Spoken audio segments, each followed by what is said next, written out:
مجھے تو world cup کے بعد کوئی حالات اچھے نظر نہیں آ رہے، لیکن اللہ سے دعا ہے کہ اللہ تعالیٰ حالات اچھے رکھے۔ آزاد کشمیر بیس کیمپ ہے کس چیز کا؟ مقبوضہ کشمیر کی انڈین ان لیگل آکوپائڈ کشمیر کے لیے کوئی پراپر اسٹریٹجی کوئی اپنائی جا رہی ہے کیا؟ اپنی اصل سے نہیں ہٹنا چاہیے ورنہ فرا بھی باقی نہیں رہے گی۔ یہ کون کرے گا؟ اصل تو آزاد کشمیر بیس کیمپ ہے کس چیز کا؟ مقبوضہ کشمیر کی انڈین ان لیگل آکوپائڈ کشمیر کا، بلکہ میں اسے کہتا ہوں زیر حراست کشمیر کی آزادی کے لیے یہ بیس کیمپ تھا۔ اور یہ ہماری اصل بنانے کی وجہ یہ تھی، اس کو بیس کیمپ بنایا گیا تھا۔ ترقیاتی کام ہونے چاہیے، یہاں تعلیمی منصوبہ بندی ہونی چاہیے، تمام کام ہونے چاہیے، لیکن ہمیں اپنی اصل سے نہیں ہٹنا چاہیے ورنہ فرا بھی باقی نہیں رہے گی۔ اس لیے میں اشاروں میں یہ بات واضح طور پہ کرنا چاہ رہا ہوں کہ ہمارا بیس کیمپ ہے۔ ہماری بنیادی ذمہ داری ہے کہ ہم اپنے ان بھائیوں کی فکر کریں جو ہماری اس آزاد کشمیر کی آزادی کے لیے بھی ایک عرصے سے قربانیاں دے رہے ہیں، اور اس کی بیس کیمپ کی جو اصل شکل ہے ہم اس کو بحال کرنا چاہیے۔ ورنہ آپ دیکھ لیں، اگر یہ غزہ کی جو صورتحال ہے، جو حالات بن رہے ہیں، میں نجومی نہیں ہوں، نہ مجھے کوئی کشف ہوتا ہے، اور نہ میں اس طرح کا پیر ہوں کہ مجھے کوئی الہام ہوتا ہے۔ میں ایک عام سا فقیر آدمی ہوں، لیکن جو حالات دیکھ رہا ہوں، جو حالات کی ججمنٹ دیکھ رہا ہوں، مجھے تو ورلڈ کپ کے بعد کوئی حالات اچھے نظر نہیں آ رہے، لیکن اللہ سے دعا ہے کہ اللہ تعالیٰ حالات اچھے رکھے۔ تو اس لیے ہمیں اپنے بیس کیمپ پر توجہ دینی چاہیے، اس بیس کیمپ کی مقاصد پر جس کے تحت یہ بنا تھا۔ یہ کون کرے گا؟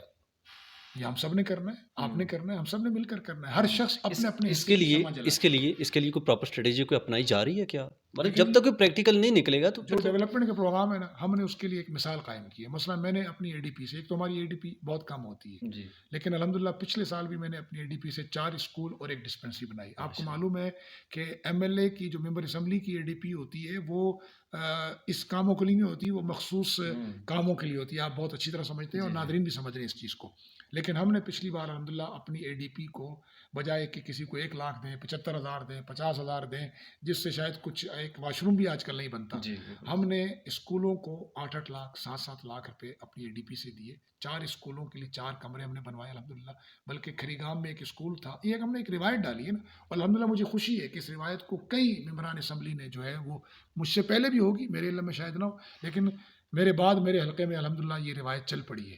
اور اس سال بھی ہم نے اپنی اے ڈی پی میں اسکولوں کو رکھا ہے اور ڈسپنسری کو رکھا ہے۔ زبردست سر۔ لاسٹ ون، میرے پروگرام کے فارمیٹ کے مطابق جموں کشمیر کے بھائیوں کے لیے کوئی پیغام دینا چاہیں؟ ہم جموں کشمیر کے بھائیوں کو یہ کہنا چاہتے ہیں کہ آپ ہمارے جسم کا حصہ ہیں، آپ ہماری روح ہیں، آپ نے ہماری خاطر جو قربانیاں دی ہیں، ہماری رہتی نسلیں بھی ان کی جو ہے نا ممنون احسان رہیں گی، مشکور رہیں گی۔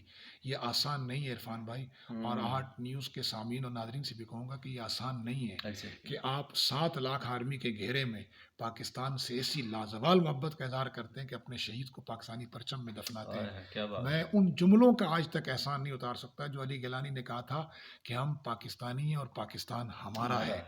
تو وہاں علی گیلانی جیسے بزرگ ہیں، برہان وانی شہید جیسے نوجوان ہیں، سجاد جیسے نوجوان شہداء ہیں ہمارے، اور وہاں پر بڑے بڑے قربانیاں ہیں۔ ہماری آسیہ اندرابی جیسی کئی بہنیں ہیں، اہلیہ ہمارے غازی صاحبہ جیسی کئی بہنیں ہماری جنہوں نے قربانی دی ہے۔ ہم ان تمام شہداء کے، ان تمام اسیرین کے، ان تمام کشمیریوں کے ممنون احسان ہیں کہ جنہوں نے نہ صرف ہماری فکر کو زندہ رکھا ہے بلکہ ہمارے بارڈروں تک انڈین آرمی کو بھی آنے سے روکا ہوا ہے اور اسے وہیں الجھایا ہوا ہے۔ میں ان تمام شہداء کو، تمام غازیوں کو، تمام اسیران کو، میں اس موقع پر اگر ملک یاسین کا نام نہ لوں تو بڑی جو ہے ناسپاسی ہوگی، میں ان ملک یاسین کو اور تمام قیدیوں کو، بالخصوص میر واعظ صاحب ابھی 4 سال کی نظر بندی کے بعد آئے ہیں، اور کس کیفیت میں انہوں نے جمعے کا خطبہ دیا ہے وہ سب کے سامنے، ہم ان سب کو دل کی اتھاہ گہرائیوں سے خراج تحسین پیش کرتے ہیں، اور ہم انہیں بتا رہے ہیں کہ ہم بحیثیت قوم، بحیثیت فرد، ہم سیاسی، سفارتی، عسکری لحاظ سے مجھے یہ کہنے میں بھی کوئی عار نہیں، کیونکہ دنیا کی آزادی کے یہی 3-4 حل ہیں، ہم ہر حل کو اپنائیں گے انشاءاللہ، اور کسی صورت بھی انشاءاللہ ہم اپنی حد قدرتیت سے اپنی آزادی پر سے انشاءاللہ پیچھے نہیں ہٹیں گے۔